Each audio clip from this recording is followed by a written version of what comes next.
On va passer 1h30, 1h03 ensemble. Et c'est pour moi aujourd'hui un jour un peu particulier. Parce que d'abord, ça me permet de vous souhaiter une bonne année 2024. Avec la santé et tout ce qui va avec.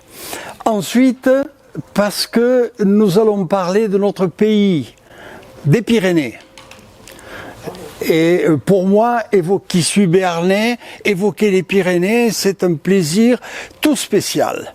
Alors, comme vous le voyez en titre, donc ce cours numéro 4, c'est le premier des 3 cours destinés à des thèmes géologiques relatifs à la France, avec les Alpes et le volcanisme. Et puis ensuite, nous prendrons l'avion et nous irons au-delà des mers. Donc, comme l'évoque le titre, les Pyrénées, c'est une chaîne montagneuse qui est encore mal connue, complexe, originale, et on va essayer d'en faire le tour, sans entrer dans le détail évidemment, mais simplement pour essayer, j'ai essayé de vous donner envie d'aller voir les choses sur le terrain. Puisque, comme vous le savez, je vous ai proposé d'aller passer 2 jours dans les Pyrénées au mois de juin. Et par conséquent, le cours d'aujourd'hui devrait vous permettre de rassembler les éléments de base pour ensuite mener votre propre recherche sur le terrain. Faire parler les roches et les paysages à votre manière. Alors, je vais vous parler d'abord sommairement de la structure actuelle de la chaîne, puis en une deuxième partie, je vous raconterai un peu plus longuement l'histoire géologique de la chaîne depuis 500 millions d'années. Ensuite, nous verrons que c'est une chaîne qui est encore en devenir, c'est-à-dire que tout n'est pas connu. Il y a encore des problèmes, il y a des tendances diverses et variées, des écoles qui ont plus ou moins de mal à se mettre d'accord sur les interprétations. Mais on avance petit à petit. Alors je vais vous montrer justement où nous en sommes actuellement par rapport à ces problèmes scientifiques. Et puis ensuite, nous évoquerons le futur. Que vont devenir les Pyrénées dans les 25, 50, 75, 100 millions d'années? Moi, je ne serai pas là, vous, peut-être.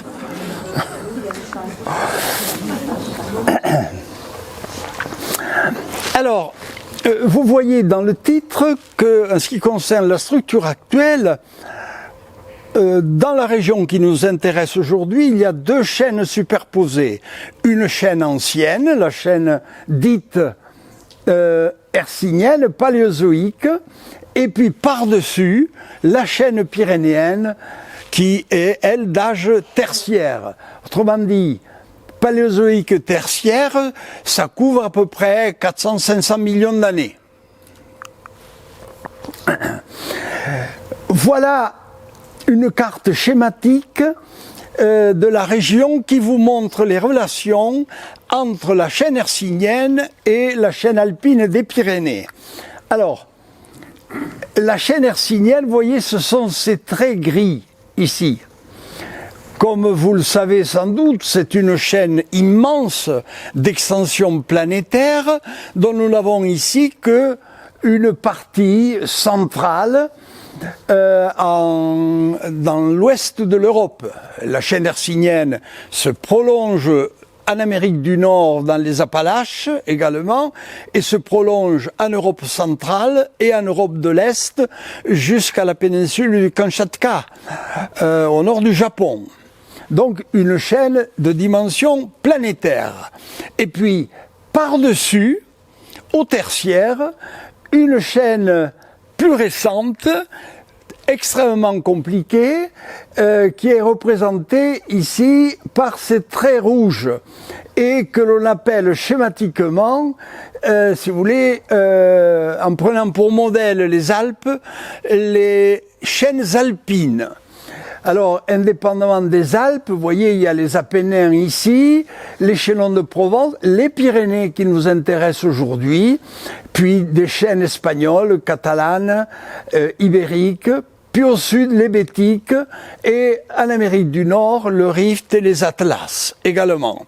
Alors, tout ça, ça se superpose à l'ancienne chaîne hercynienne, vous voyez, qui dessine cette espèce de grand pli, comme ça.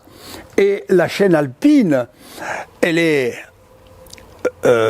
plus complexe encore et elle complexifie, elle accentue la complexité de la chaîne hercynienne.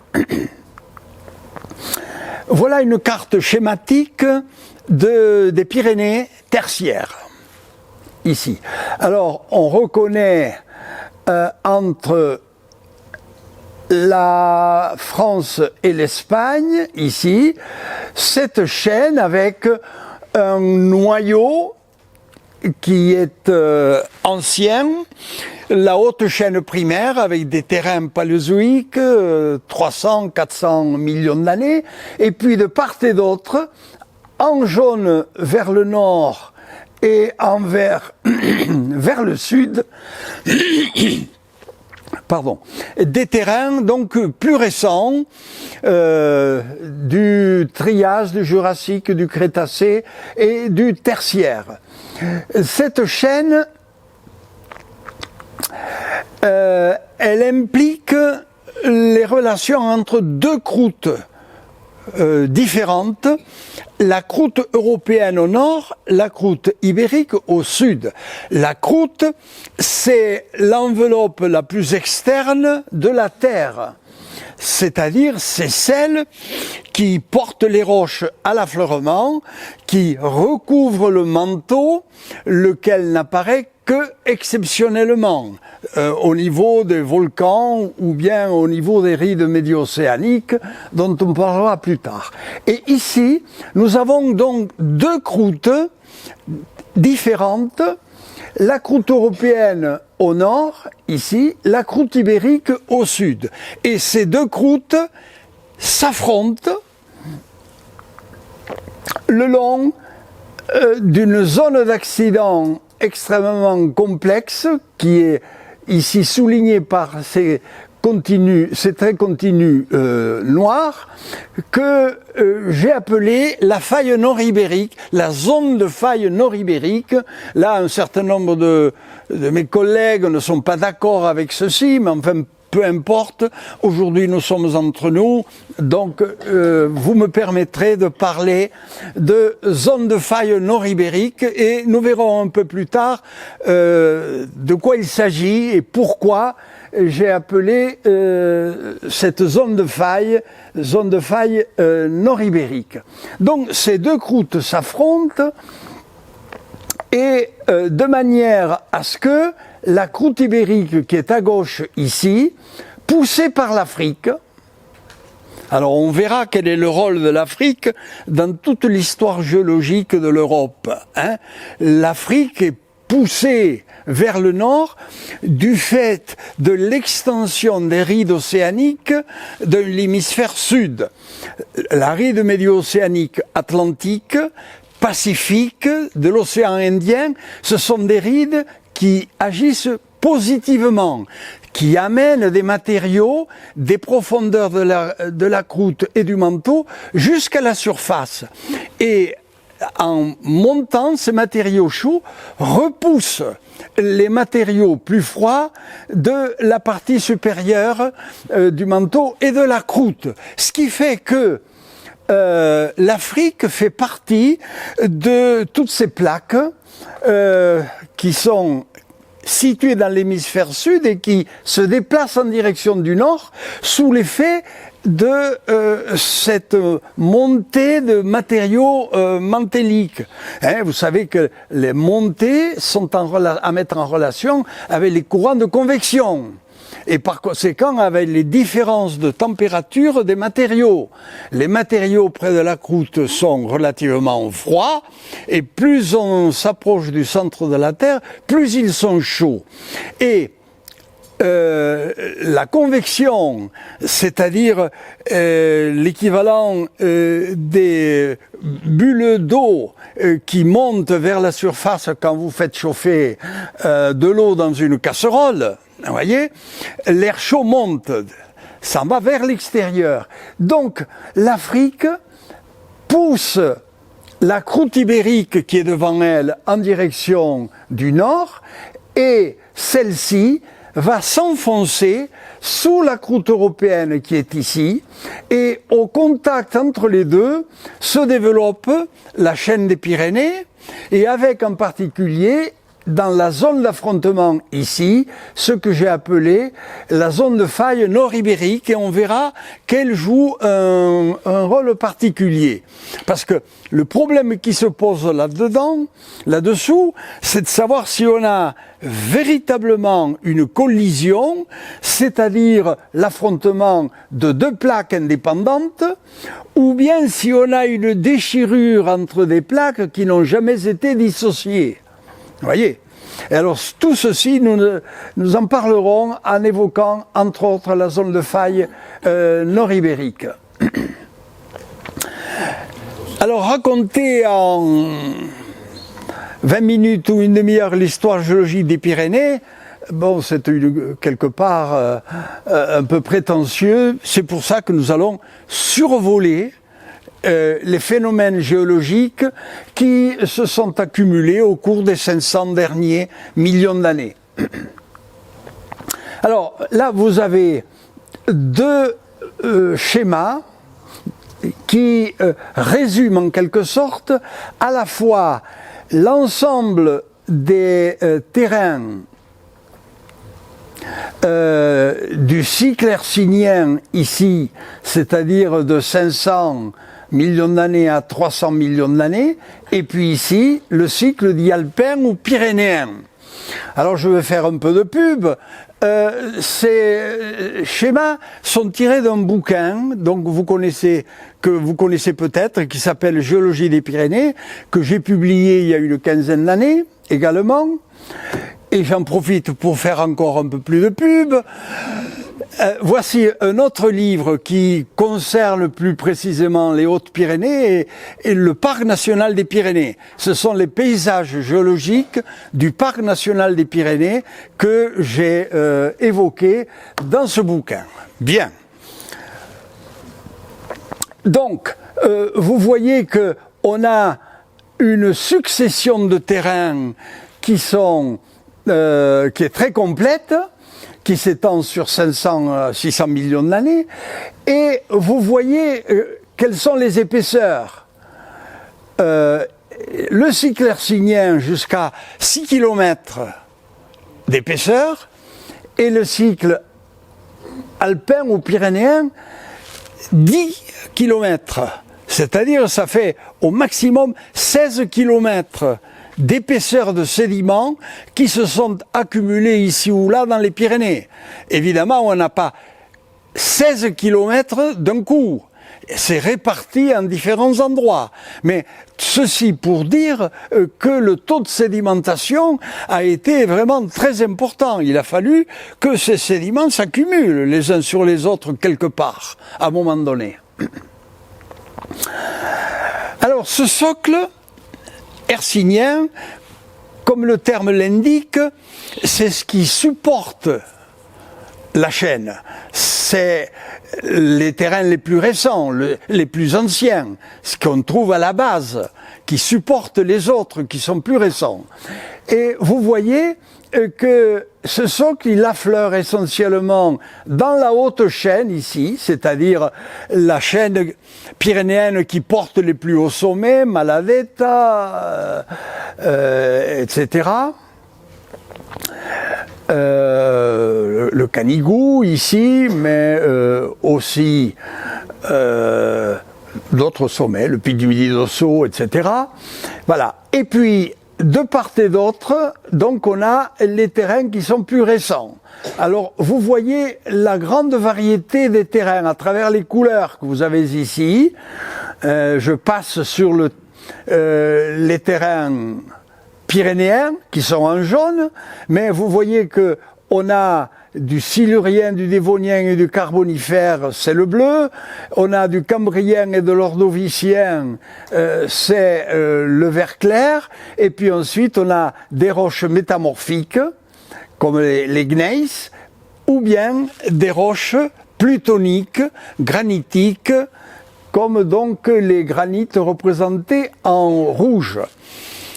La chaîne hercynienne est une chaîne complète, au sens géodynamique. Complète, c'est-à-dire que c'est une chaîne interplaque qui résulte de la collision de deux grandes plaques, le Gondwana au sud et la Laurasia au nord, il y a à peu près 500 millions d'années. D'une part, donc, collision de plaques, et d'autre part, une accumulation de terrains extrêmement variés avec des roches sédimentaires, des roches plutoniques, des roches métamorphiques également. Dans le cycle pyrénéen, il n'y a pas de granit, il n'y a pas de roches plutoniques.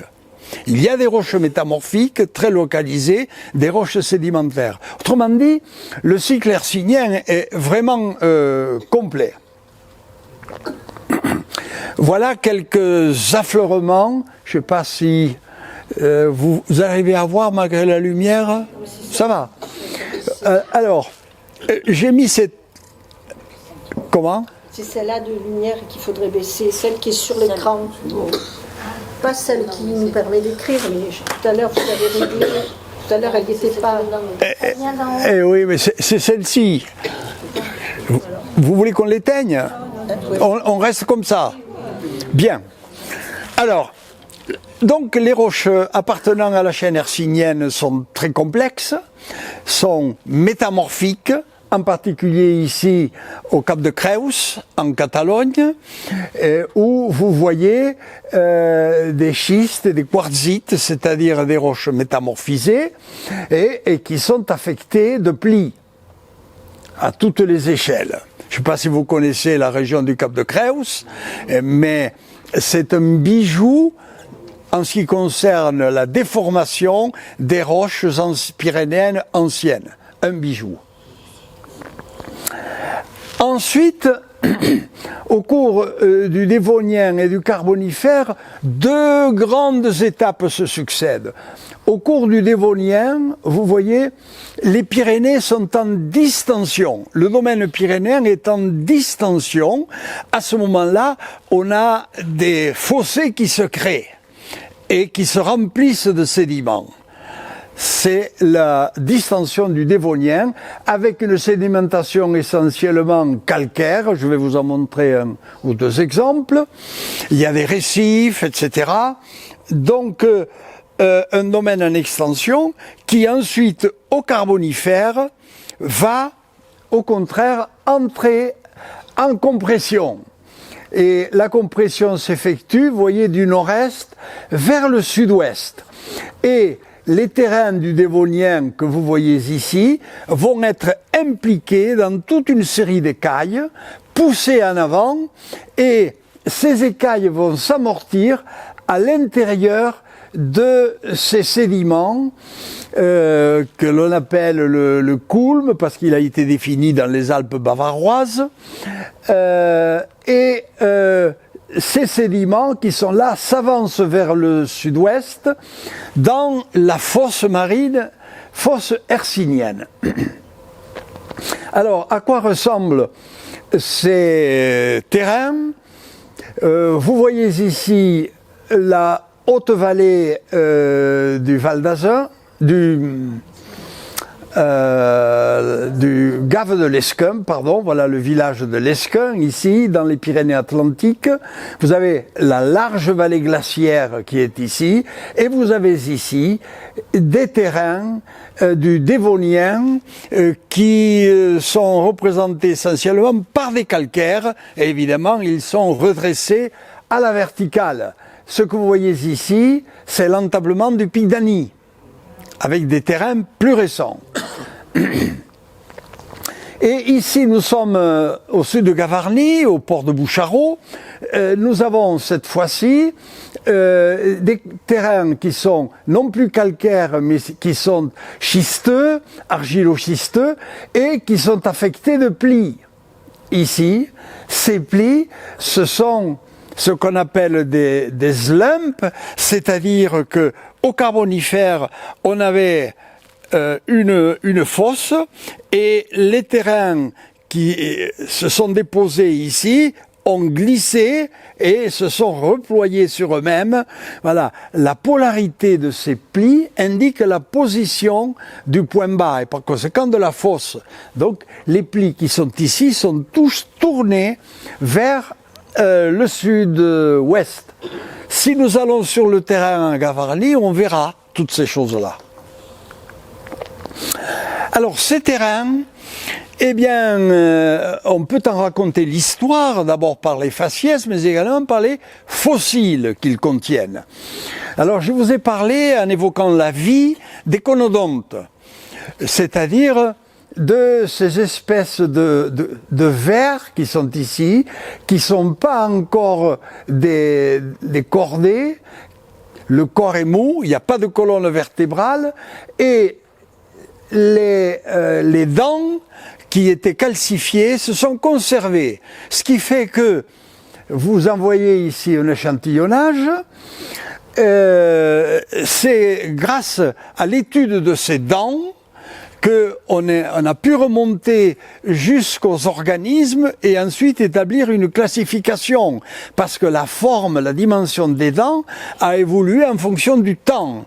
C'est pour ça que je vous ai mis cette diapositive, parce que les conodontes, ce sont les organismes privilégiés pour raconter l'histoire du Hercynienne des Pyrénées. Les fossiles, c'est comme les ammonites secondaires. Donc c'est d'une précision terrible. En particulier, il y a de très beaux gisements dans la région au nord du Bouchardot, dans le col des Tentes, par là, il y a des terrains calcaires qui sont bourrés de conodontes. Seulement les conodontes, on ne les voit pas à l'œil nu. Ils sont petits, ce qui fait que il faut prendre un morceau de calcaire, il faut le broyer au laboratoire et ensuite il faut traiter à l'acide et les dents résistent à l'acide alors que le calcaire se dissout et il reste les dents. Et grâce à ça, eh bien, on étudie l'âge des terrains. Voici ici un des très très rares exemplaires du corps d'un conodonte. Ça vient d'Écosse et ça c'est un corps mou qui a réussi à se conserver finalement. C'est rarissime. La chaîne hercynienne des Pyrénées est caractérisée aussi par ses structures, par ses plis. Vous voyez ici, vous avez dans le Moustardais, c'est-à-dire en haute vallée d'Ossau, une guirlande de plis. Alors, ces plis, on les trouve à toutes les échelles et ils peuvent être très, très aigus. Vous voyez ici Jean-Pierre, le pic du Midi d'Ossau, derrière. Comme je vous l'ai dit, la chaîne hercynienne est caractérisée également par son plutonisme, par le fait que des plutons, c'est-à-dire des morceaux de magma issus des profondeurs de la croûte et de la partie supérieure du manteau, ont réussi à monter jusque presque à la surface et ont constitué ce que l'on appelle les massifs de granit. Ce sont des granites, c'est-à-dire des roches qui sont composées de quartz, de feldspath et de mica. On en verra sur le terrain. Alors, voilà, résumé très schématiquement, la mise en place de ces massifs de granit. Ici, vous avez le granit de Cauterets, ici. Alors, vous voyez que le magma chaud, il naît à l'articulation entre la croûte et le manteau, et il y a une fracture qui amorce finalement un mouvement de matériaux. Et à partir du moment où une fracture joue, elle est relayée par une autre, etc. Les mouvements s'amplifient progressivement parce que la Terre est finie et un mouvement ne peut pas s'arrêter sans laisser de place. Alors ça, c'est extrêmement important pour, en particulier, les tremblements de terre. Lorsque vous avez un tremblement de terre, vous avez une faille qui joue localement. Puis le tremblement de terre s'arrête. Mais alors que les matériaux sont affectés par les failles localement, ailleurs, les contraintes s'accumulent et à leur tour, ils seront affectés par une faille qui jouera. Il y a ainsi tout un tas de relais. C'est pour ça que la croûte terrestre est extrêmement vivante. Il ne faut pas penser qu'un tremblement de terre, c'est une faille qui joue et c'est fini. Non, non, parce que toutes les failles sont tributaires les unes des autres. Elles sont associées les unes aux autres et elles se relaient. Alors voilà comment monte le magma granitique. Et vous voyez que ce magma, il est chaud et par conséquent, il est léger. Et donc, il monte vers le haut. Et latéralement, on a une croûte qui est plus lourde. Petit à petit, ici, il y a une pression qui s'exerce. Vous avez donc une bulle qui se forme. Une bulle de magma qui peut avoir 1, 2 ou 50 kilomètres. Ça dépend évidemment des régions. Et puis, cette bulle s'arrête près de la surface, elle ne monte pas jusqu'à la surface parce qu'elle se refroidit et en se refroidissant, elle se fige à l'intérieur de la croûte. Elle ne monte pas à la surface. Ce qui fait que vous avez des terrains qui sont ici, qui recouvrent systématiquement tous les massifs de granit. Mais l'érosion plus récente arrive à décaper la couverture des massifs de granit et à les mettre à nu. C'est pour ça que on voit ces massifs exhumés, comme ici le massif de granit de Cauterets. À la fin du Carbonifère, il y a 300 millions d'années, voilà quelle était l'extension de la chaîne hercynienne. Et vous voyez que l'on a 2 supercontinents, la Pangée au sud, avec l'Amérique du Sud, l'Afrique, vous avez l'Inde qui est ici, l'Australie, etc.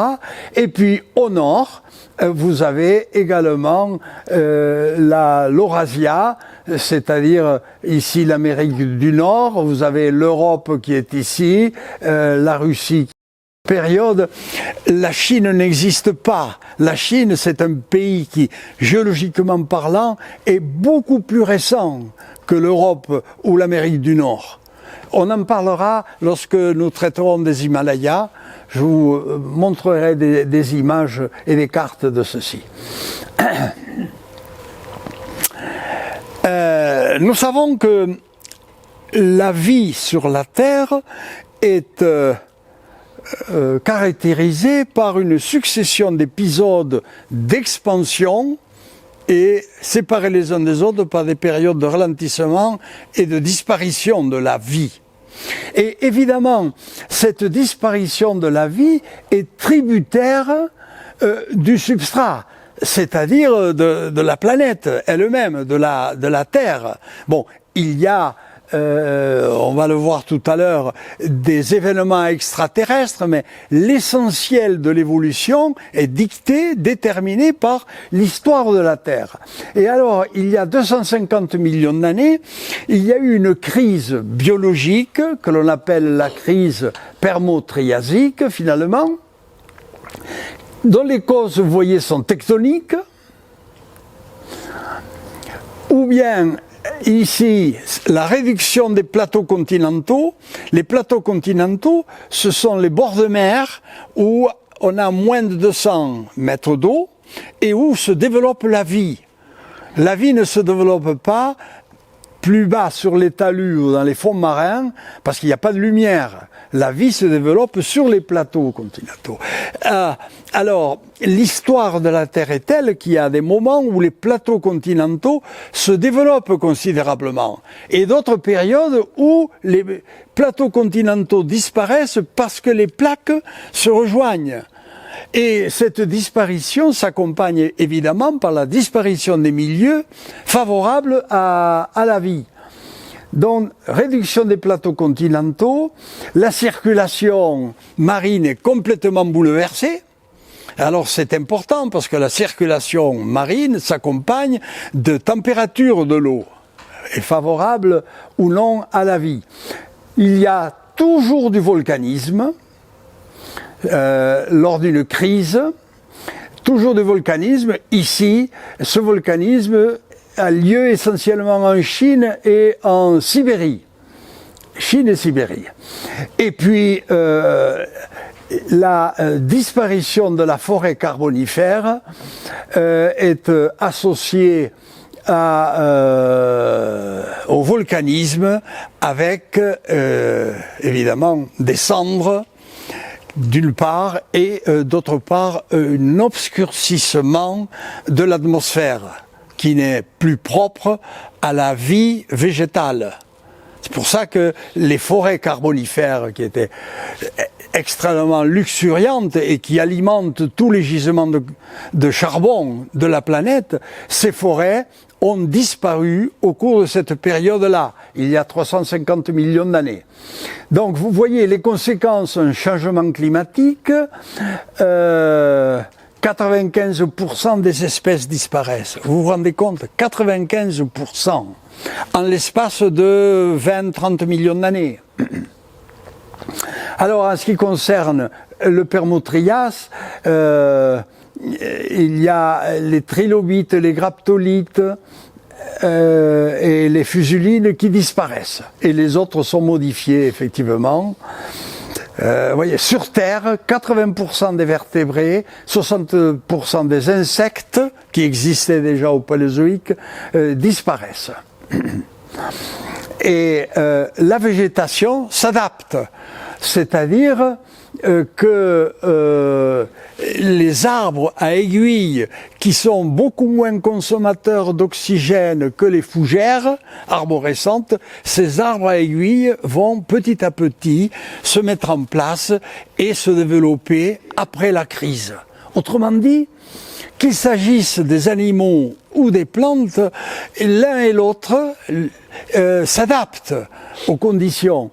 Pourquoi? Eh bien parce que la surface de la Terre n'est jamais dépourvue d'éléments propices à la vie. Il reste toujours, que ce soit un trou, une caverne, etc., avec un peu d'oxygène, une température convenable, et la vie reprend. Ah, ça ne reprend pas en 8 jours, mais ça reprend en quelques millions d'années. Alors nous arrivons, après donc cette crise, voilà quelle est la position des Pyrénées, et vous voyez qu'on a ici, à cause de la chaîne hercynienne, tout un tas de bassins continentaux. En particulier, le bassin du Haut-Ossau, ici, et le bassin des Pyrénées centrales, dans les Hautes-Pyrénées en particulier. Voilà quelques images des terrains correspondants. Ces photographies ont été prises au niveau du col du Somport. Et donc on voit que ce sont des terres, bon, elles sont dépourvues de fossiles marins évidemment parce que les Pyrénées hercyniennes ont fait que tous les terrains sont portés à l'affleurement. Et puis il y a du rouge. Pourquoi? Parce que le fer, c'est l'élément qui teinte les roches et qui résiste le plus aux agents de l'érosion et du transport. tous les cations et les ions autres que le fer sont transportés par les eaux et s'en vont jusqu'à la mer. Tandis que le fer, lui, il reste, il résiste, et c'est pour ça que quand il y a des roches rouges comme ça, c'est que vous pouvez dire qu'on est en période de crise par rapport au lessivage des ions et des molécules. Les crises géologiques s'accompagnent toujours de volcanisme. Alors, vous en avez ici un exemple en ce qui concerne les Pyrénées, avec le pic du Midi d'Ossau. Vous voyez, c'est un volcan ici explosif, qui se transforme ici petit à petit en caldeira par effondrement. Voici ici l'effondrement de la caldeira avec quelques cônes secondaires. La totalité ensuite est abrasée, il n'y a plus de relief, tout est plat, ici, et ensuite on a la bordure de l'ancienne caldeira ici, qui est basculée et qui remonte avec la tectonique tertiaire. Le pic du Midi d'Ossau, ce n'est pas un volcan. Le pic du Midi d'Ossau, c'est la bordure d'un ancien chaudron, d'une ancienne caldeira, un chaudron effondré. Alors, nous allons voir maintenant que après cet épisode de mise en place de la chaîne hercynienne, la mer va arriver. La mer va arriver, pourquoi? Parce que les plaques qui s'étaient affrontées vont avoir tendance à se disloquer de toute façon, nouvellement, à s'écarter, et les reliefs vont être érodés, et évidemment la mer petit à petit va prendre la place de ces reliefs. Alors ça se fait progressivement. Ici, nous sommes, vous voyez, il y a 210 millions d'années, ici au Trias. Ces taches roses qui sont ici, ce sont d'immenses lagunes salifères. C'est-à-dire que les reliefs qui sont représentés en gris ici, ces reliefs s'érodent, et le sel est le premier à partir, amené par les eaux, mais il ne peut pas gagner la mer parce qu'il y a les reliefs font que il y a des zones de lagunes, des dépressions, des grandes dépressions, et vous voyez que l'Europe de l'Ouest est occupée par une de ces grandes dépressions. Alors, la voilà ici représentée. Vous voyez, vous avez le domaine aquitain, le domaine de l'Èbre, ici, et le sel en question, c'est le rouge qui est ici. Vous voyez, qui s'est déposé. Et il est transformé maintenant en gypse. Ou bien il a été emporté comme sel jusqu'à la mer, ou bien il subsiste sous forme de gypse. Et le gypse, on en trouve beaucoup d'affleurements, comme ici dans les Corbières. Si vous allez en Iran, dans le Zagros, vous verrez des paysages absolument extraordinaires qui montrent comment le sel de ces montagnes de Zagros, ce sont des montagnes de sel qui sont arrivées à la surface après une ascension de 10 km.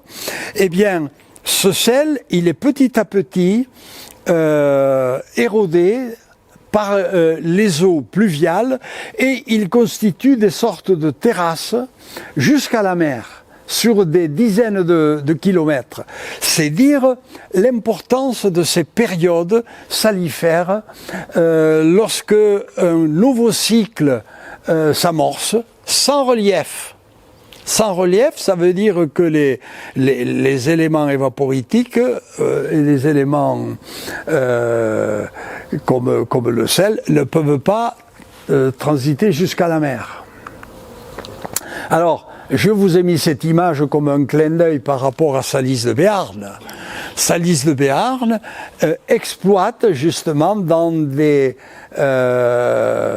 sources souterraines, exploite le sel qui vient du Trias, qui vient donc d'il y a 210-220 millions d'années. Et l'essentiel du diapyre de Salis est parti jusqu'à la mer, mais il en reste suffisamment en place pour alimenter les salins de Salis. Alors, ces 4 cartes, ici, avec les ronds qui traduisent la position des Pyrénées, ces 4 cartes, vous voyez, elles intéressent le Jurassique. Vous voyez, 190 millions d'années, Jurassique inférieur, 145, 160 et ici 140. Bon, alors qu'est-ce qu'on voit?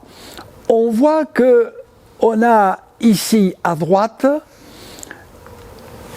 une mer très profonde, la Thétis occidentale ici. L'Atlantique n'existe pas encore. Et puis, vous voyez ici que l'Atlantique pointe son nez progressivement, et au contraire, la Méditerranée va avoir tendance à disparaître. Ici, vous avez, voyez, le golfe de Gascogne qui existe déjà avec du bleu associé à l'Atlantique central, et puis à la fin du Jurassique ici, vous voyez que la polarité dans les Pyrénées est une polarité atlantique.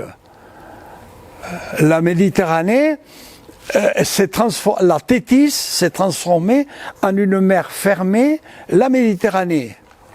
Voilà. Et l'histoire des Pyrénées au Jurassique, c'est ça. C'est le passage d'une polarité thétisienne vers l'est à une polarité atlantique. Les Pyrénées vont se tourner au point de vue géologique vers l'Atlantique, le golfe de Gascogne, etc. Et ceci, ça se fait sous la mer. Ça veut dire qu'on a des matériaux essentiellement carbonatés avec des fossiles qui permettent de dater très précisément toutes ces étapes. Alors, voilà ce Jurassique. Ici, nous sommes dans la vallée d'Argelès et vous reconnaissez la carrière Socaérel, et vous avez là une coupe très intéressante. Si vous avez l'occasion de monter au pic d'Allian, maintenant à partir de la carrière, il y a une route qui vous amène très haut ici, et là vous avez une idée de l'ensemble de la formation géologique au Jurassique dans les Hautes-Pyrénées. C'est la meilleure coupe. Alors, paradoxalement, c'est la coupe qui, dans la région, est située le plus au sud. Plus au sud, vers Cauterets, Gavarnie, etc., il n'y a plus de Jurassique. Toute cette série qui est ici, de plusieurs centaines de mètres, a disparu. On va voir pourquoi. Là, nous sommes au début du Crétacé. Alors, au début du Crétacé, qu'est-ce qui se passe? Eh bien, on a une espèce de bombement qui se met en place. On appelle ça du doming, formation d'un dôme. Bombement, ce qui fait que les matériaux jurassiques qui s'étaient déposés dans la mer vont être portés à l'immersion et vont subir les effets de l'érosion. Et ces effets de l'érosion vont faire que les carbonates, le calcium va partir à la mer, ici, mais par contre, le fer et l'aluminium vont rester sur place. D'où la présence des bauxites dans les Pyrénées, avec tout un tas de gisements qui ont été utilisés et autrefois, en particulier en Ariège, mais aussi dans les Hautes-Pyrénées. Voilà. Donc, un épisode particulier de domine, c'est-à-dire qu'au niveau de l'Atlantique central, l'extension est très forte et le fond de la mer a tendance à monter d'une manière générale, ce qui fait que les Pyrénées ont tendance à monter également, et la mer est chassée des Pyrénées. Bon, là je passe, c'est la formation de la bauxite. Elle se forme, vous voyez, en marge du domaine marin ici, c'est-à-dire que tous les matériaux sont lessivés par l'érosion, par les eaux, et reste uniquement le fer et l'aluminium qui vont se déposer soit en couche sur le bord de la mer, soit en plage sur le continent. Alors, nous passons maintenant au Crétacé. Nous avons vu l'histoire jurassique avec le passage de la polarité téthysienne à la polarité atlantique. Au cours du Crétacé, la polarité va rester atlantique, comme aujourd'hui, et de plus en plus atlantique, évidemment, parce que l'Atlantique central s'ouvre. Et l'Atlantique central s'ouvre, pourquoi? Parce que l'Afrique, qui était située entre le Canada et l'Europe du Nord, descend vers le sud, comme ça, et en descendant vers le sud, elle crée une déchirure avec ouverture du golfe de Gascogne. Et c'est le mouvement de l'Afrique qui va déterminer toute l'histoire géologique des Pyrénées. Alors c'est ce qu'on voit ici, en particulier ici, vous voyez à l'Albien. J'y reviendrai plus tard parce que là tous les géologues ne sont pas d'accord. Vous voyez que dans l'interprétation que je vous propose, cette ouverture matérialisée par la couleur bleu foncé se termine en pointe à l'est, dans les Corbières. Elle ne passe pas vers la Provence. Autrement dit, on a une ouverture non pas avec un écartement homogène, mais on a une ouverture en ciseaux dans les Pyrénées. Alors voilà quelques images du Crétacé. Crétacé, c'est l'étage de la craie, et c'est la craie du bassin de Paris qui a permis la désignation donc de cette roche, la craie. Donc ça, ce sont des calcaires caractéristiques des plateformes du Crétacé inférieur, en particulier dans les Pyrénées centrales où on a de très fortes épaisseurs, ici en Ariège, ici en Espagne également, où cette plateforme du Crétacé inférieur est particulièrement développée.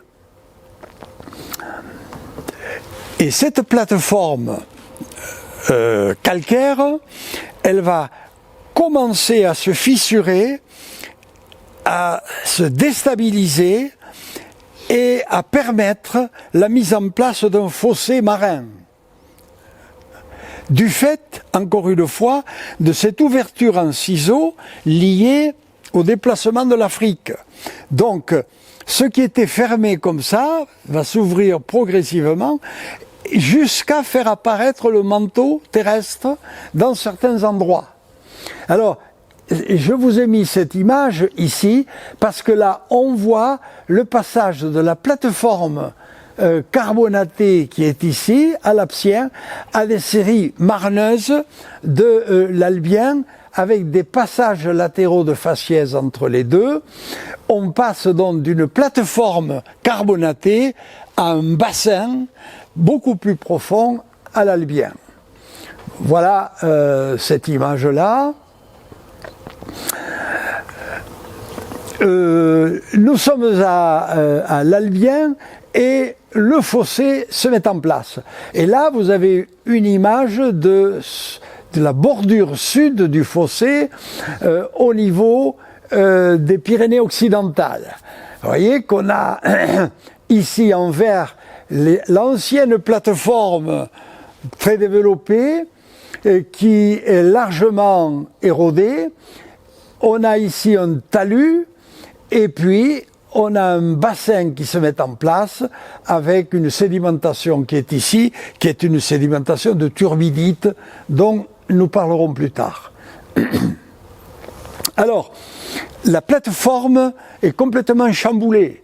Et ici, nous sommes dans le Pays Basque, au niveau du massif d'Iguns, et vous voyez que ces roches qui sont essentiellement des roches avec des gros blocs, etc., des roches continentales de talus, des éboulements de falaises dans les talus, et contiennent ici ce qu'on appelle des olistolites, c'est-à-dire des gros morceaux de l'ancienne plateforme hercynienne qui ont glissé sur le talus. C'est un phénomène pyrénéen très spécifique et très important que cette création d'un fossé albien. Alors, vous le voyez ici également. Et au cours du Crétacé supérieur, nous sommes ici, eh bien, l'ancien fossé albien qui est ici va petit à petit se fermer et on va avoir les prémices de la formation des Pyrénées. Dès la fin du Crétacé, ici, il y a 65 millions d'années, vous voyez la flèche. L'Afrique qui est ici pousse en direction du nord-est, comme l'indiquent toutes les flèches, et l'ancien fossé va se fermer. Et on va voir que là, tous les géologues ne sont pas d'accord. Je vais vous montrer les différentes interprétations. Et voilà ce que va devenir la sédimentation dans l'ancien fossé. Vous voyez que c'est une plateforme qui s'abaisse progressivement. Il n'y a pas de talus, il n'y a plus de talus. Là voilà, cette plateforme du Crétacé supérieur, ici dans le Pigueyaris, ça c'est la vallée d'Aspe, et elle s'installe, cette plateforme, directement sur les terrains paléozoïques. Voilà, vous avez ici le Dévonien et ici le Carbonifère, vous voyez, 350 millions d'années, 370 millions d'années, et ici nous sommes à 90 millions d'années. Ça veut dire qu'il y a un gap, un hiatus de plus de 200 millions d'années, où il manque tout un tas de choses. Mais la connaissance des Pyrénées permet de raconter cette histoire. Et lorsque nous serons ensemble sur le terrain, nous verrons ce type de contact entre des terrains récents et des terrains beaucoup plus anciens, et on verra que le géologue peut raconter l'histoire des terrains intermédiaires qui ont disparu, en regardant ailleurs ce qui se passe. Alors voilà la discordance de Weyaris, qui est une discordance très importante. Ça veut dire que les couches les plus anciennes se terminent en biseau sous les couches récentes. Et vous le voyez ici, ce biseau qui est ici. Le voilà cartographiquement ici. Vous voyez que tous ces terrains H du Carbonifère et du Dévonien vont disparaître ici sous le Crétacé supérieur. Ici, d'un coup. Autrement dit, la lecture, je discutais avec quelqu'un d'entre vous tout à l'heure de la lecture que l'on peut faire du paysage à travers l'ensemble de la planète. On a la chance d'avoir des documents, je crois que je vous l'ai dit déjà d'ailleurs, d'avoir des documents qui ont été définis partout de la même manière à travers la planète, quel que soit le pays où on travaille. De la même manière et avec les mêmes couleurs. C'est-à-dire que partout le Jurassique est en bleu, le Crétacé est en vert, le Tertiaire est en jaune. Ce qui fait que le géologue qui débarque dans un pays, quel qu'il soit, avec une carte géologique, s'il est confirmé, s'il sait lire la carte géologique, il est chez lui du jour au lendemain. Ça, c'est absolument extraordinaire. Alors, et voilà la plateforme du Crétacé supérieur en Espagne, où elle est également présente. Il ne faut pas oublier que les Pyrénées, au point de vue de la surface, sont beaucoup plus espagnoles que françaises. Hein, il y a beaucoup plus de surface affectée par la tectonique pyrénéenne en Espagne qu'en France.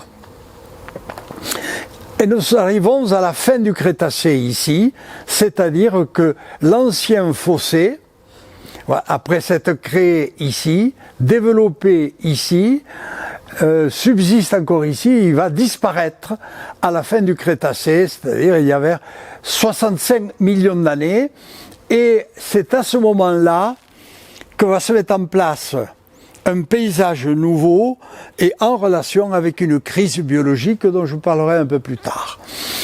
Alors, les paysages sont tout à fait différents. Rappelez-vous, on avait un grand fossé rempli de marnes, de flysch, etc. Puis on avait des grandes plateformes. Et maintenant, on a une sédimentation ici, fluviatile. Ce sont des barres de méandres qui sont ici. On est dans les Corbières à la fin du Crétacé. La mer est partie. La mer est partie. Les dinosaures se sont mis en place et vous voyez ici un œuf. Vous voyez la dimension de l'œuf par rapport au doigt. Vous voyez, il est faillé, fracturé, mais on arrive à le reconstituer. L'œuf de dinosaure. Alors, on a un paysage justement nouveau qui traduit les prémices de la surrection des Pyrénées, c'est-à-dire à l'est une terre émergée, au centre des plateformes marines et à l'ouest un fossé profond ouvert sur l'Atlantique. Alors là, nous sommes dans les Pyrénées centrales. Vous reconnaissez tous le massif du Taillon et les terrains qui sont ici sont essentiellement des terrains gréseux de plateformes littorales. Au même moment, dans les Corbières, on avait les dinosaures qui broutaient l'herbe et les rivières. Là, on est... Et ici, on est dans le Pays Basque, on est sous 500 mètres d'eau. Voilà, on a le flysch ici, avec des blocs de plateformes qui dégringolent, etc.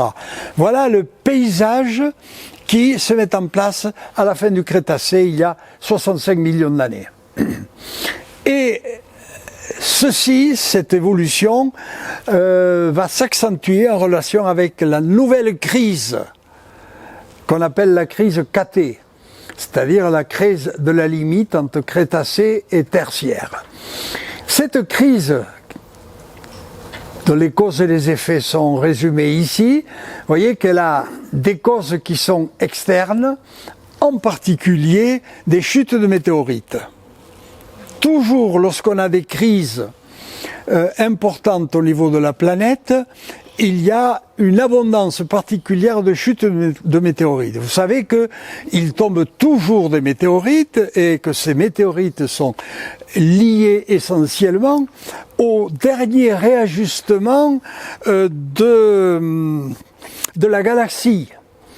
La galaxie n'est pas encore tout à fait ficelée, bien. Ce qui fait que entre les planètes et les étoiles, comme le Soleil, il y a des morceaux de matière qui se promènent un peu partout. Voyez ? Et alors de temps en temps, il en tombe un, comme ce fut le cas à cette période-là, au nord du Mexique, où on a un bloc de 20 km de largeur qui est tombé sur le bord du Mexique. Je vais vous le montrer tout à l'heure. Donc, des causes externes, et puis ensuite, on a des causes internes liées finalement à la planète et à ses relations avec l'étoile. La rotation terrestre, ne joue pas un rôle très très important, mais surtout, le volcanisme va jouer un rôle très très important. Il va y avoir obscurcissement de l'atmosphère, et par conséquent disparition de la vie à cause de l'obscurcissement. Et c'est pas un obscurcissement de 8 jours comme le volcanisme, le volcan qui s'est réveillé en Islande. C'est pendant 2 millions d'années que ça dure. C'est dire que c'est important. Et alors, les conséquences, si vous voulez, c'est que, vous voyez, la terre se refroidit ici, les eaux s'acidifient, la photosynthèse, c'est-à-dire la création de chlorophylle par les plantes, disparaît, et il n'y a plus de mer de bordure. Donc ça crée une crise biologique qui est celle-ci très importante et dont je vais vous montrer quelques aperçus. On la connaît un peu partout sur la planète, cette crise. Elle est planétaire, évidemment. Alors, dans le Pays Basque, ici, dans la baie de l'Oya, on la trouve, elle est marquée dans les sédiments. Vous voyez, ici on a les sédiments du Crétacé, ici on a les sédiments du Tertiaire, et entre les deux, on a une couche de 1 cm d'épaisseur, qui est une couche d'argile très riche en iridium, d'origine extraterrestre, d'origine cosmique. Et cette couche à iridium, on l'a retrouvée un peu partout sur la planète, au même moment, au même endroit. C'est-à-dire que pendant 1 à 2 millions d'années, eh bien, il y a des matériaux venus de l'espace qui ont dégringolé sur la Terre. La voici en Espagne, dans la baie de l'Oya, qui est ici. Voilà la limite entre le Crétacé ici et le Tertiaire, bien soulignée également. Ah oui, je croyais avoir mis d'autres. Bien. Alors là, nous arrivons au Tertiaire. Bien, le Tertiaire prend le relais du Crétacé et on va avoir finalement mise en place d'une chaîne pyrénéenne par rapprochement de l'Ibérie au sud et de l'Europe, l'Ibérie étant poussée par l'Afrique. Alors on va avoir d'abord, encore au début du Tertiaire, une mer ouverte sur l'Atlantique et qui petit à petit, ici, puis ici, va se fermer et va laisser place à la chaîne de montagnes que nous connaissons aujourd'hui. Ça, c'est l'histoire éocène en ce qui concerne les Pyrénées, c'est-à-dire la fermeture totale du fossé ouvert au Crétacé moyen, rappelez-vous la bande bleue, la fermeture totale et la substitution d'une chaîne de montagnes à un creux topographique, en relation évidemment avec la poussée de l'Afrique. Alors, la chaîne de montagnes est là, elle s'érode et elle alimente des matériaux, en particulier ici dans les Pyrénées centrales ou orientales, les fameux poudingues, qu'on appelle les poudingues de Palassou, du nom d'un abbé. L'abbé Palassou a étudié, qui était un Béarnais, a étudié ces poudingues-là. Et puis, ici nous sommes dans la vallée d'Ordesa, on a la plateforme marine interne qui se met en place. On est plus à l'ouest, les poudingues de Palassou sont plus à l'est, mais les sédiments sont des sédiments encore marins, littoraux. Ce que vous voyez ici, ce sont les grès dont je vous ai parlé tout à l'heure. C'était les fameux grès contemporains des couches à œufs de dinosaures. Au Tertiaire, ça se poursuit ici, dans le pic Tabacor. La plateforme marine est développée sous faible tranche d'eau. Et les nappes se mettent en place. C'est les nappes de charriage. Là, vous avez la nappe du Côtier, là. Voilà le village de la Espugna. Et ça, c'est la Peña Montañesa. Je pense que vous êtes tous passés par là. Alors là, on a une image, une très belle image de nappe de charriage. C'est-à-dire que des terrains ici du Crétacé supérieur et du début de l'Éocène qui sont poussés en avant, comme l'indique la flèche, sur des terrains de l'Éocène supérieur. Ce sont voyez, ces terrains ont 65 millions d'années, ils viennent recouvrir des terrains de 40 millions d'années. Ils viennent par-dessus, du fait de la poussée africaine. Et puis là, on ne peut pas s'empêcher, évoquant les nappes sud-pyrénéennes, d'évoquer la clipe du Monte Mayor ici. Le mont Perdu se situe là derrière également. Et alors ça, c'est un morceau de nappe de charriage. Autrement dit, toute cette partie qui est ici était couverte par la nappe de charriage, mais l'érosion a isolé un certain nombre de clips comme celle-ci. Alors là, ça déménage. Les Pyrénées sont vraiment en place et on a ce qu'on appelle des turbidites. Turbidites, c'est-à-dire des sédiments associés à des courants de turbidité qui se mettent en place et qui dégringolent et qui glissent. Alors je ne vais pas entrer dans le détail, mais voilà ici l'image d'une turbidite avec des matériaux grossiers, puis moyens, puis fins et argileux, ici. Ça, c'est un sédiment qui se met en place instantanément. Instantanément. Ça veut dire que les matériaux qui étaient posés à un certain endroit sur le bord de la plateforme sont déstabilisés par les tremblements de terre et glissent d'un coup. Alors, en glissant d'un coup, ils s'étalent à l'horizontale. Et les plus gros, les plus grossiers, tombent les premiers.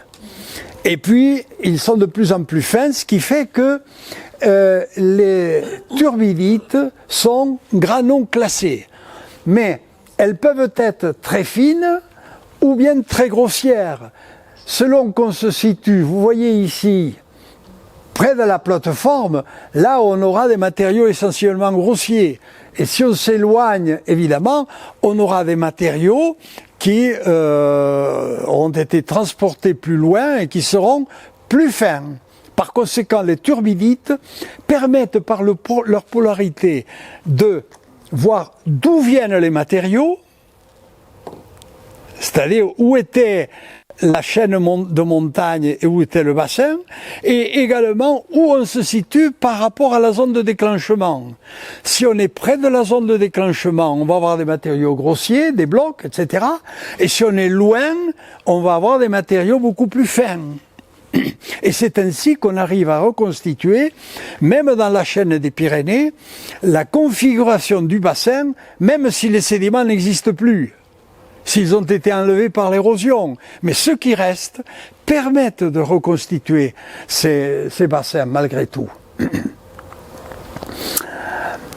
Alors, voilà le bassin marin de l'Éocène au Pays Basque avec essentiellement des calcaires. Je passe assez vite. Ah oui, je voulais vous montrer ceci. Ça, c'est dans la région de Zumaia. Vous voyez ce caillou qui est ici, ce clou qui est ici. On appelle ça un clou d'or, dont l'explication est donnée dans cette page ici. Alors, c'est un GSSP, c'est-à-dire un Global Boundary Stratotype Section and Point. Ça veut dire que c'est la limite boundary à l'échelle globale, planétaire, d'un stratotype, c'est-à-dire d'un âge particulier de terrain. C'est la coupe, la section, la coupe la plus typique et le point, ici. Ça veut dire que les spécialistes mondialement reconnus se sont réunis sur place, ont fait chacun dans son laboratoire des études et ont démontré qu'en ce point particulier, on pouvait définir un âge précis à l'échelle planétaire. À l'échelle planétaire. Alors, on peut donner même les âges absolus, parce qu'il y a des matériaux qui le permettent, mais l'âge relatif également, et l'environnement avec les fossiles. Donc il existe à travers la planète toute une série de coupes ou de points qui sont des modèles, des exemples qui sont respectés par tous les géologues à l'échelle planétaire.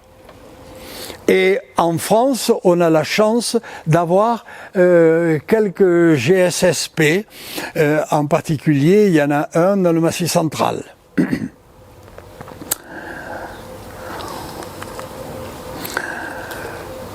Alors là, nous remontons, nous sommes dans l'Oligocène. Vous voyez que déjà à l'Oligocène, la chaîne est en place et le bassin marin est limité au Pays Basque, ici. Et il existe au sud, dans le bassin de l'Èbre, et au nord, dans le futur bassin d'Aquitaine, une sédimentation qui est continentale dans le bassin de l'Èbre, parce que le bassin de l'Èbre est fermé, il n'y a pas d'exutoire sur la mer. Par contre, dans le bassin d'Aquitaine, on a toute une transition depuis le milieu continental jusqu'au milieu marin, parce que dans le golfe de Gascogne, le bassin d'Aquitaine reste ouvert. Alors voilà les matériaux. Évidemment, ce sont des blocs, des conglomérats et des galets. Ici, à Sigean, dans la côte des Corbières. Ici, on est dans le versant sud des Pyrénées. Vous reconnaissez ici le massif du Mont Perdu, et où on a en Espagne une sédimentation très épaisse, très puissante. Si vous êtes passé dans cette région-là, vous avez pu vous en rendre compte, et qui est continentale, qui est rouge. Le fer est resté emprisonné parce que le bassin de l'Èbre n'était pas ouvert sur la Méditerranée. Il était fermé. Localement, la tectonique se met en place, et ici vous avez un paysage qui est connu également, qui est le paysage des Mayos de Riglos également, où la tectonique joue, c'est-à-dire que les terrains se déplacent en relation avec la compression. Et au Miocène, ici, c'est-à-dire il y a 20 millions d'années à peu près, vous voyez, les Pyrénées sont maintenant vraiment en place. Mais le bassin de l'Èbre n'est pas encore ouvert. Et n'étant pas ouvert, évidemment, il est rempli de sédiments non marins.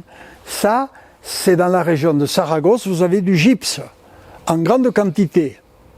Si le bassin avait été ouvert, il n'y aurait pas de gypse, vous auriez des sédiments plus ou moins grossiers, mais qui seraient classés jusqu'à la mer Méditerranée. Tandis que là, il n'y a pas d'exutoire et il n'y a pas de relief. Ici, nous sommes dans le Roussillon, au Pliocène, il y a 5 millions d'années, et la sédimentation qui est ici, c'est une sédimentation deltaïque. Ce sont des deltas qui se mettent en place en relation avec l'ouverture du bassin du Roussillon. Cette ouverture du bassin du Roussillon, elle s'est traduite par un vide phénoménal en relation avec l'assèchement de la Méditerranée. Si on a le temps un jour, on pourra parler de ça, de l'assèchement de la Méditerranée. Ce qui fait que ce vide-là a été rempli par de puissants deltas, tels que celui-ci, qui est dans la région de l'Île-sur-Thé, que vous connaissez peut-être. Ça, hein, voyez, donc ça, c'est un delta en relation avec l'assèchement de la Méditerranée. Alors, nous parlerons prochainement du volcanisme. Je vous rappelle simplement que cette période de la fin du tertiaire, Plio-Quaternaire, moins de 2 millions d'années, est caractérisée par la mise en place de l'arc alpin et le développement ici d'une zone de cisaillement qui va depuis l'Afrique du Nord jusqu'à la Pologne, et le long de cette zone de cisaillement, des volcans ont pu se mettre en place, en particulier, vous voyez, dans le fossé du Rhin, ici, au niveau de Strasbourg. Le fossé du Rhin fait partie de cette structure-là qui se situe en avant. Et on verra que cette structure est associée à l'enfoncement de la croûte européenne, ici, sous cette croûte-là, qui est la croûte adriatique, une dépendance de la croûte africaine. Donc, cette fin du tertiaire se traduit par la mise en place d'un volcanisme, et en ce qui concerne les Pyrénées, eh bien, il y a des résidus de volcanisme, d'une part au Cap d'Agde, au nord, et d'autre part et surtout à Olot, en Espagne, où on a 4 ou 5 volcans bien développés. Le Quaternaire est caractérisé également par un développement de la morphologie en relation avec le relief croissant et l'intervention de l'eau dans les ruisseaux ou bien l'eau glacée. Alors, les vallées peuvent être en U, ici, comme dans le cas de la vallée du Gave de Pau en amont de Gavarnie, ou même en aval, et elles peuvent être également en V, ici, en V, comme c'est le cas dans le Rio Cinca, en Espagne, et à ce moment-là, elles sont purement fluviales. C'est-à-dire que pour qu'une vallée glaciaire fonctionne normalement, il faut du temps. Il faut que la glace se mette en place et puis que les relations entre la langue de glace vers l'amont et la chaîne de montagne se traduisent par le fonctionnement d'une dépression qu'on appelle la rimaille. Et là, les alternances eau-glace font que les roches se déstabilisent et tombent dans la rimaille. Et le cirque se développe progressivement. C'est pas l'érosion qui détermine la formation du cirque. Alors si nous allons sur le terrain, on évoquera cette question à propos du cirque de Gavarnie. On verra que c'est le climat qui est à l'origine de ça, c'est-à-dire le changement entre période froide où l'eau qui est dans les roches glace et par conséquent se dilate, fait éclater les roches, et les périodes chaudes où au contraire elle s'évacue, elle coule. Alors ici, ce qui est extraordinaire côté espagnol des Pyrénées, il y a toutes les vallées sont comme ça, c'est l'importance ici du V. Pourquoi? Eh bien parce que il y a une dizaine de millions d'années, 10-15 millions d'années, l'Èbre s'est ouvert sur la Méditerranée, a communiqué avec la Méditerranée. Et cette rivière qui est importante, qui fait 1000 km de longueur, cette rivière très importante s'est traduite par un drainage considérable de tous les matériaux qui ont été transportés en l'espace de quelques centaines de milliers d'années pour constituer le delta de l'Èbre. Et les rivières pyrénéennes se sont encaissées, il n'y a pas de terrasse.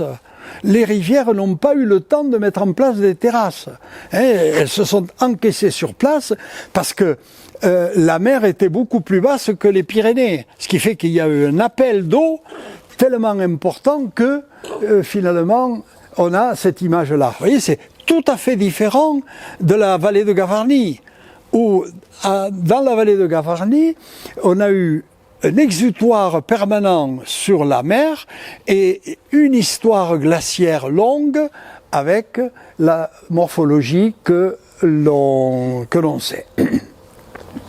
Alors voilà. Alors maintenant, on passe au problème. Évidemment, quand on a une communauté scientifique, il est rare, sinon ça n'existe jamais, je pense, que tous les scientifiques soient d'accord sur tout.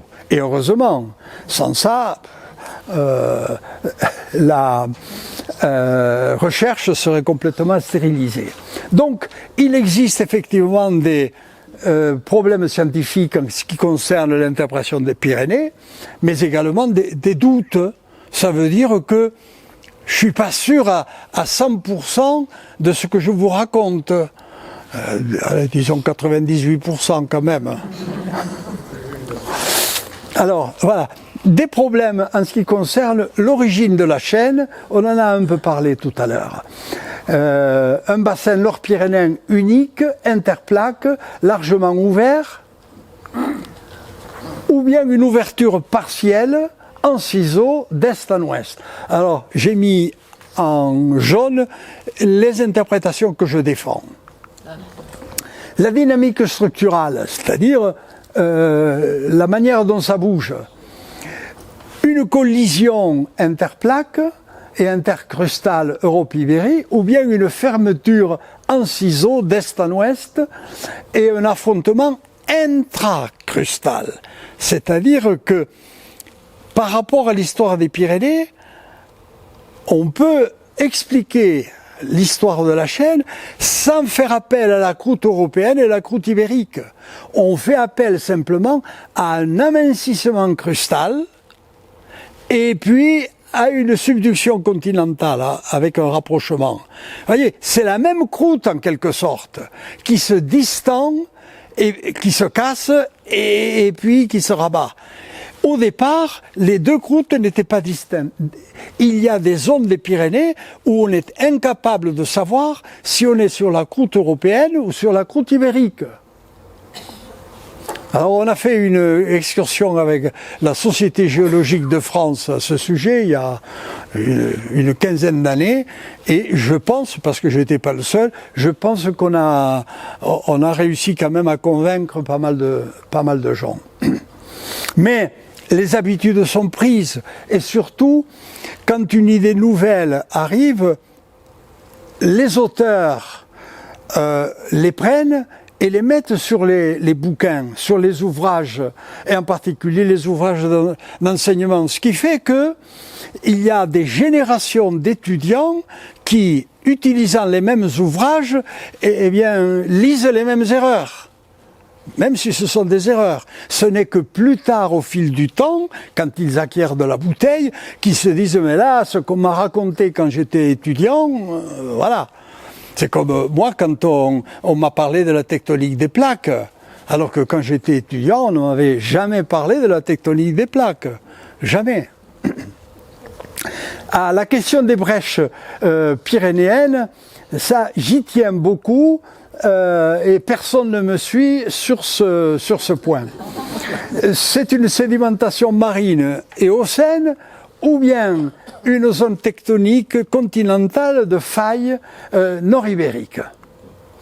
Alors, en ce qui concerne l'origine de la chaîne, voilà le schéma que vous voyez sur les bouquins.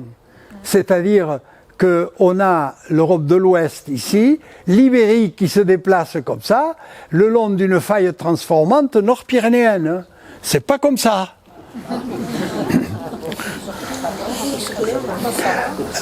Voilà cette image également où on nous représente l'Ibérie comme un bloc unique ici. Vous voyez, qui se balade par rapport à l'Europe avec un vide ici au niveau des Pyrénées qu'on ne sait pas remplir. Voilà. Et ça non plus, c'est pas valable.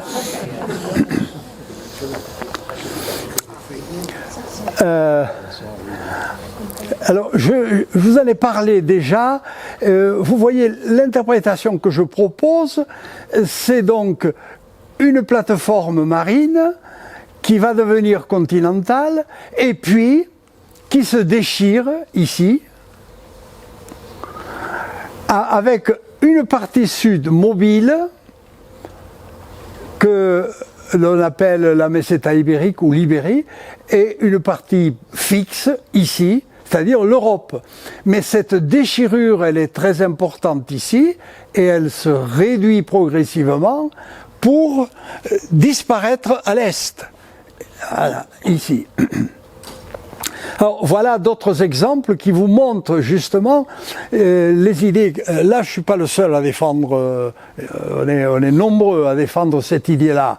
Vous voyez, il y a un chapelet de bassins. Il n'y a pas un bassin unique entre deux croûtes, Europe et Ibérie. Il y a des endroits où on ne sait pas, entre deux bassins, on ne sait pas de quelle nature est la croûte. Et après tout, on s'en fiche. C'est pas ça l'important. Alors, le bassin de Mauléon fait partie de ces bassins qui posent problème. Voilà comment nous les interprétons. Je ne suis pas le seul. Hein. Vous voyez qu'on a d'abord ici un décrochement est-ouest important, c'est-à-dire un déplacement nord-sud minime, et puis ensuite, plus tard, un déplacement nord-sud qui est dominant après. Mais la conséquence, c'est que le bassin de Mauléon est un bassin losangique. Ça n'est pas une partie d'un fossé qui se prolonge tout au long des Pyrénées. L'idée que nous défendons, c'est qu'on a une mosaïque de losanges, de bassins, qui sont en relais les uns par rapport aux autres, qui jouent d'une manière hétérochrone, mais qui montrent bien le fait que il n'y a pas de cassure franche au niveau des croupes, de cassure unique au niveau des croûtes européennes. Et l'Ibérie pour l'eau, c'est une partie mobile de l'Europe. Voilà une autre interprétation également, où, vous voyez, la distension entre Europe et Ibérie conduit à 320 km de croûte océanique et de manteau à la surface. Ici, vous voyez, 320 km, et puis ça se rapproche ici, voilà, ici. Ça non plus, ça ne tient pas la route, du tout. Ici, dans d'autres cas, là on est dans le bassin de Mauléon, vous voyez le manteau qui est ici, il affleure en surface sur des kilomètres et des kilomètres, ici, entre ces deux croûtes. Voilà. Et ici également. Ça non plus, ça ne tient pas la route. Voilà comment se présente objectivement le manteau. Ici, nous sommes dans le même endroit. Vous voyez, ça, ce sont des lersolites, définis dans l'étang de Lers en Ariège. Et ce que l'on voit ici, c'est un petit morceau isolé. C'est pas un morceau de manteau énorme qui a été comprimé. C'est un morceau isolé. Et puis il faut aller plus loin à l'est, beaucoup plus loin, pour trouver un autre morceau de manteau. Puis il y en a ainsi 4 ou 5 ou 6 morceaux de manteau. Mais ces morceaux de manteau, ils ont été en connexion avec le manteau profond, mais ils sont aujourd'hui totalement désolidarisés, séparés. C'est des espèces de pitons qui ont été exhumés localement en relation avec le mouvement en biseau, comme ça, pour ouvrir la croûte. Hein, vous avez deux façons, ou bien comme ça, mais si vous l'ouvrez comme ça, il faut avoir beaucoup de place pour ouvrir. Vous ouvrez sur des centaines et des milliers de kilomètres. Par contre, si vous ouvrez comme ça, là, vous pouvez ouvrir avec une déchirure oblique, vous pouvez ouvrir avec un petit espace de rien du tout et faire apparaître le manteau de cette façon-là. Alors voilà comment on représente le lambeau de l'erzolite. Vous voyez, il est totalement désolidarisé du manteau. Ici. Même chose pour l'Ers, où je vous montre cette image parce que c'est là qu'a été définie la lerzolite. Vous voyez que c'est pas un alignement continu, c'est un petit morceau de manteau qui monte comme ça, très localement.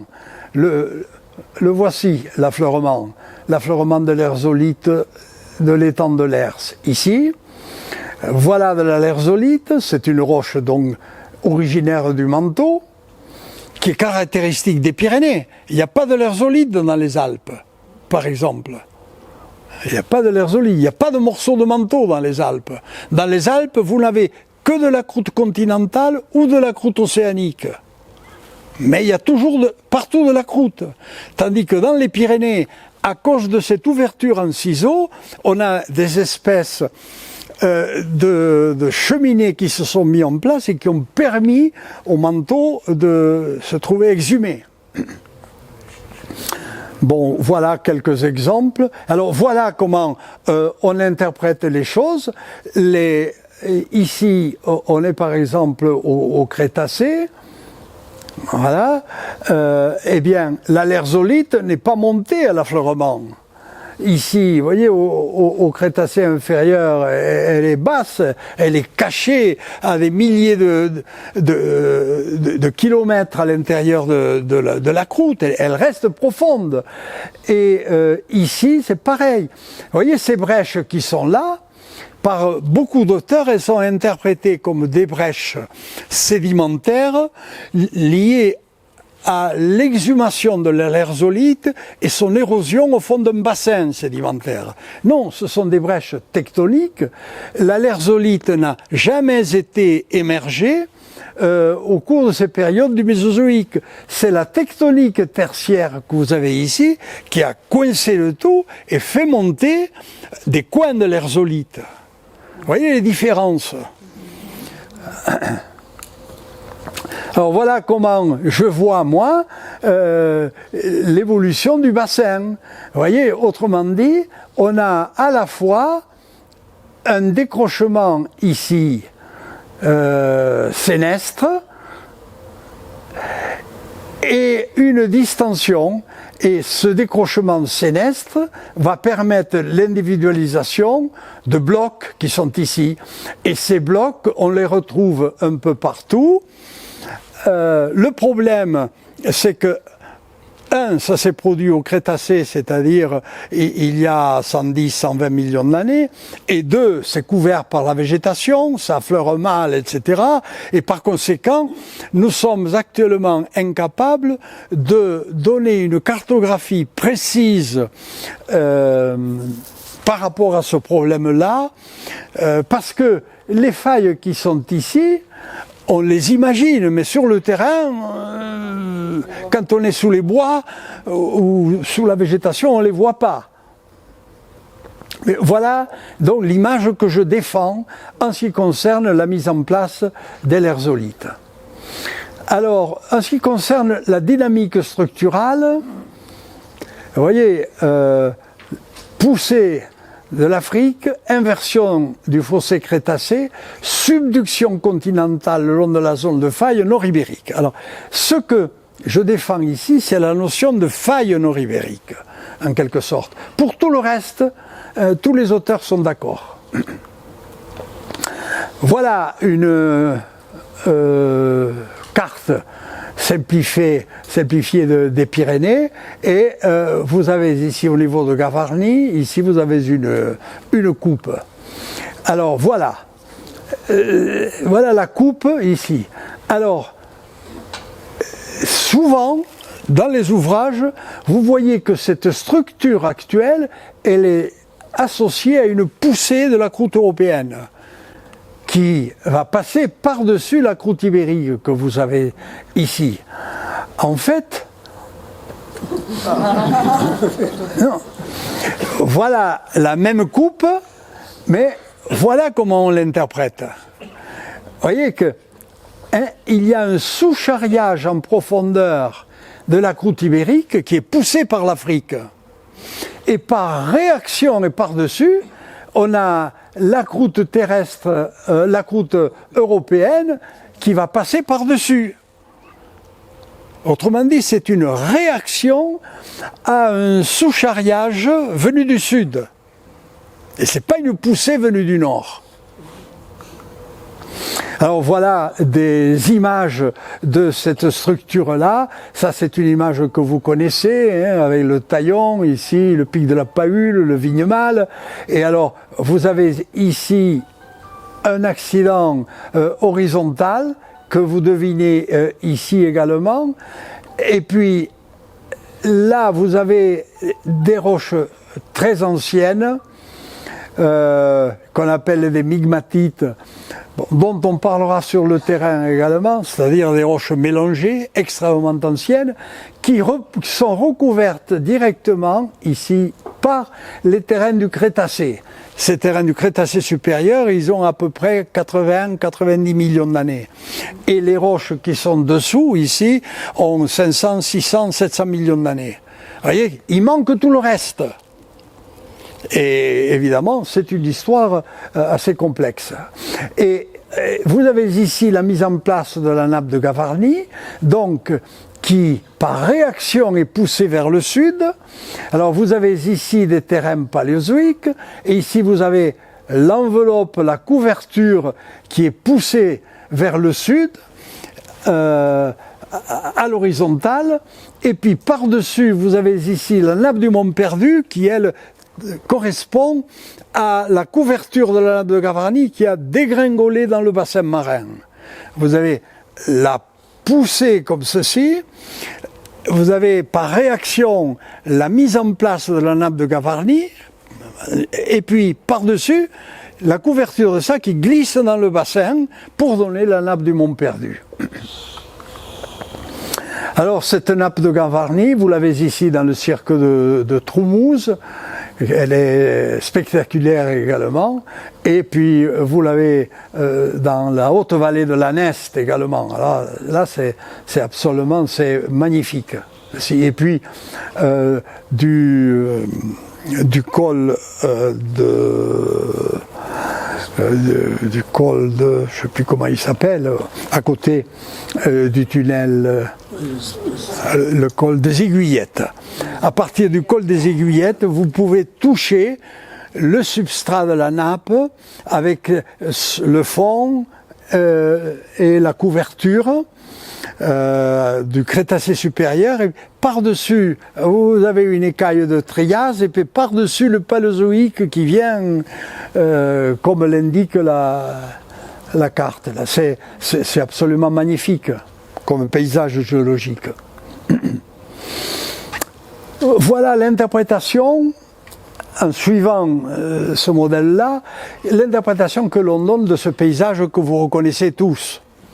Le paysage de Gavarnie, avec le Taillon ici à droite, voilà, le Taillon ici, le casque, la tour, et ici l'épaule et le massif du Marboré. Et ici le Pic Rouge de Paya. Alors, comment ça s'est passé? Vous avez d'abord une poussée du sud vers le nord ici, que l'on retrouve dans les migmatites de Gavarnie, au fond ici, et avec leur couverture de Crétacé ici, discontinue. Ça se déplace vers le nord, c'est le moteur. Enfin, le moteur, c'est l'Afrique qui pousse, mais par rapport à la nappe, c'est ce qui se déplace en premier. Voilà, et évidemment, en même temps que ça se déplace, ça se fracture.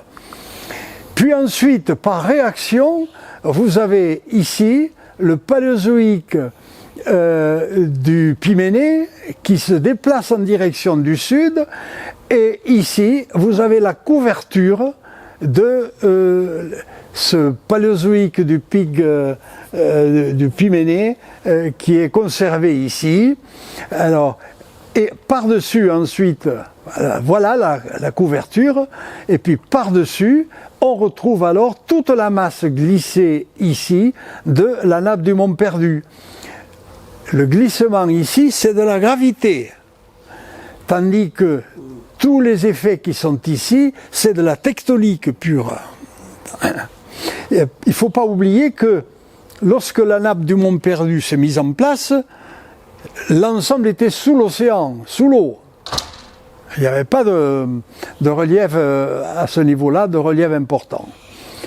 Bon, alors voilà résumé donc ce dont je viens de vous parler, c'est-à-dire, vous voyez, on a une extension ici au Crétacé, et puis un affrontement, et puis un sous-charriage ici. Voilà. Voilà comment on voit le fonctionnement du dispositif avec des bassins qui sont ici, qui sont des bassins triangulaires, rectangulaires, repris en compression. On les appelle, vous voyez, pull apart. Ça veut dire que ce sont des bassins associés à des poussées latérales. Pull apart.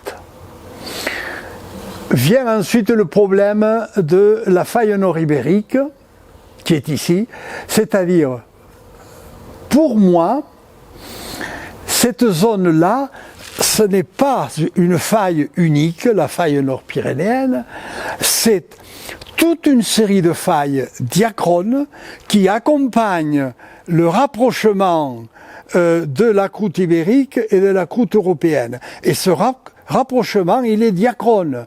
Il se fait d'abord à l'est et puis progressivement vers l'ouest. Et ça donne des structures mais également des faciès, parce que en même temps que ça se rapproche, le relief se met en place et l'érosion alimente des brèches. Et il y a des brèches qui ont interprété différemment. Voilà ce dont je viens de vous parler. Vous voyez divers stades d'évolution. Voilà, la compression est à l'est, elle se déplace vers l'ouest progressivement et ça donne ceci. Et la zone de faille nord-ibérique, c'est la zone qui, associée à ce déplacement, met en contact la croûte ibérique et la croûte européenne. Et voilà la position des brèches en question. Voilà. Et ces brèches qui sont là ont été interprétées par certains comme des brèches marines. Non, ce sont des brèches continentales. En voilà des exemples. Par exemple, près de chez nous, ici, vous voyez, ce remplissage qui est ici, c'est un remplissage karstique dans la carrière de Lourdes, la carrière de la SOCARL. Voilà. Alors, ici, on a des calcaires jurassiques, ici également, mais là, on a des brèches qui n'ont rien à voir avec ceci et qui sont beaucoup plus récentes. Même chose pour toutes ces brèches. Vous voyez, ici, c'est la brèche de Médouce, au sud de Bagnères. Et puis, il y a les fameuses brèches de Sarancolin qui sont utilisées comme marbre. Le célèbre marbre de Sarancolin, qui est ici, fait partie de cet éventail de brèches continentales d'origine karstique associées à la montée par subduction continentale, à la montée de la chaîne des Pyrénées.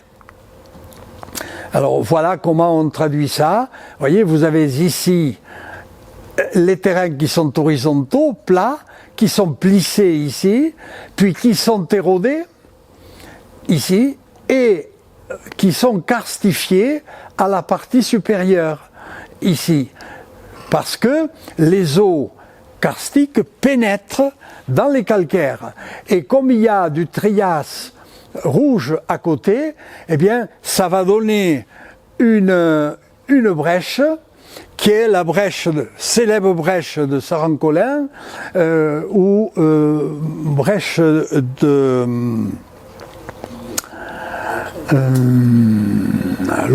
l'Opéra Fantastico. C'est la brèche que l'on connaît en particulier dans l'escalier de l'Opéra à Paris. Vous voyez ? Voilà. C'est une brèche célèbre qui est d'origine karstique. Alors ça, c'est une photo de terrain, mais quand vous coupez ça en lames et que vous polissez, ça donne un marbre absolument extraordinaire. Et je n'insiste pas, mais ça a une très longue histoire tout ça, parce qu'avant d'être bréchiffé, vous voyez que c'était stratifié. Les galeries karstiques étaient remplies avant d'être impliquées par la bréchification. Là, ça vaut le coup de les voir aussi. Ben voilà, Voilà l'histoire de ces brèches. Il y a donc fracturation, création d'un vieux karst qui se remplit et puis qui a tendance à se vider ici, dans le karst actuel. Voilà l'histoire de ces brèches qui sont propres aux Pyrénées. On ne connaît pas ça dans les autres chaînes de la région. C'est quelque chose d'absolument extraordinaire. Alors, vous voyez, comme je l'indique ici, pour mieux connaître la chaîne des Pyrénées, ça sous-entend qu'on ne la connaît pas encore, on ne les connaît pas encore bien.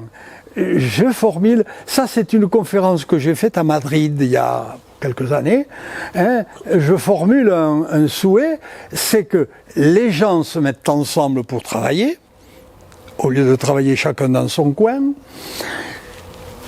qu'ils mènent une recherche pluridisciplinaire, chacun apportant les éléments de sa spécialité, et dans toute la région comprise entre le Massif central et la meseta ibérique, c'est-à-dire en incluant la chaîne ibérique, le bassin de l'Èbre, la chaîne cantabrique et les Pyrénées. Tout ça, ça fonctionne en même temps. Même il faudrait ajouter, si vous voulez, les Baléares ici et la Corse et la Sardaigne, surtout la Corse et la Sardaigne qui font partie de l'histoire des Pyrénées aussi. Et pour conclure, que vont devenir ces Pyrénées? Alors là, évidemment, on est dans la pure hypothèse. L'hypothèse, c'est l'écrasement de l'Ibérie, poussé par l'Afrique, la fin de la Méditerranée, une nouvelle chaîne qui englobe toutes les chaînes entre Europe et Afrique, que j'ai appelée eurafricaine, et voilà donc quelques étapes. Actuellement, qu'est-ce qui se passe? Vous voyez, vous avez les Alpes, ici, les Corses et la Sardaigne qui se déplacent vers l'est, les Pyrénées, les Ibérides, ici, les chaînes bétiques, le Rif, les Atlas, et la Méditerranée occidentale. Voilà. Alors, l'Afrique mène le jeu et va se déplacer durablement vers le nord-ouest. Elle ne peut pas aller ailleurs. Donc pendant des millions et des millions d'années, jusqu'à la création de la nouvelle Pangée dans 150 millions d'années qu'il est prévu localisée autour du pôle Nord actuel, donc l'Afrique va se déplacer vers le nord. Et par conséquent, ce qui se passe dans les Pyrénées est tributaire de ce qui se passe en Afrique. Alors, vous voyez, la Corse et la Sardaigne se déplacent vers l'est. Ici, l'Ibérie se déplace vers le nord-ouest. Et les chaînes ibériques et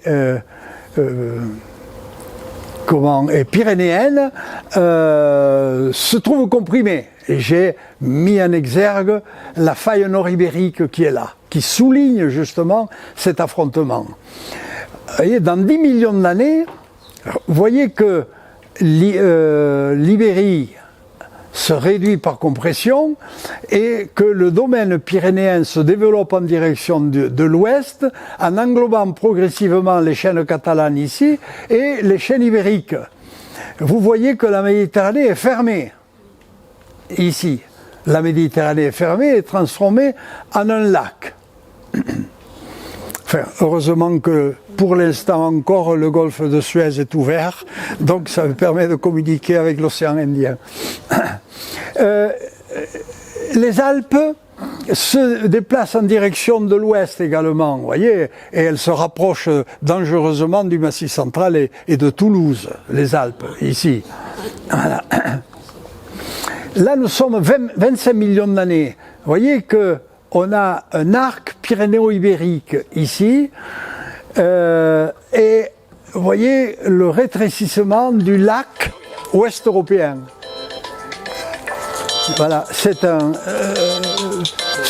lac par rapport à la Méditerranée occidentale.